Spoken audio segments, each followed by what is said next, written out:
হয়তো সংসার বেবি টেবি হয়ে যাবে, তখন আমরা একসাথে কাজ করবো, সিনিয়র জুনিয়র যেই রোলেই হোক। আচ্ছা, তারপরে রিলেশন করাতে চাইলে তোমাকে প্রবলেম করে? আরে বাবা ভীষণ দূর। আমার নাম্বারটা দিয়ে দিবা।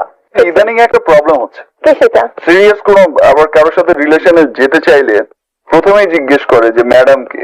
আমার প্রথমেই কিন্তু বলতে হয় যে না আসলে দেখো আমার খুব ভালো ফ্রেন্ড, আমার we are very good friend, আমরা একসাথে ভালো কাজ করছি, সামনে আরো অনেকদিন হয়তো কাজ করবো একসাথে, আরো 10 years 20 years যখন ও পুরো বেবি টেবি হয়ে যাবে, আমারও হয়তো সংসার বেবি টেবি হয়ে যাবে, তখন আমরা একসাথে কাজ করবো, সিনিয়র জুনিয়র যেই রোলেই হোক। আচ্ছা, তারপরে রিলেশন করাতে চাইলে তোমাকে প্রবলেম করে? আরে বাবা ভীষণ দূর। আমার নাম্বারটা দিয়ে দিবা।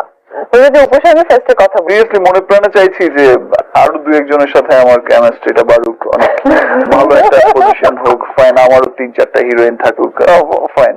কিন্তু ঘুরে ফিরে ম্যাডামের সাথেই কেন জানে ছবি হিট হয়ে যায়। Thank god. অপবিশ্বাস আমার ক্যারিয়ারের একটা বড় একটা অংশ। অনেক ছবিতে একসাথে কাজ করেছি, এখনো করছি, আর তাছাড়া we are very good friend.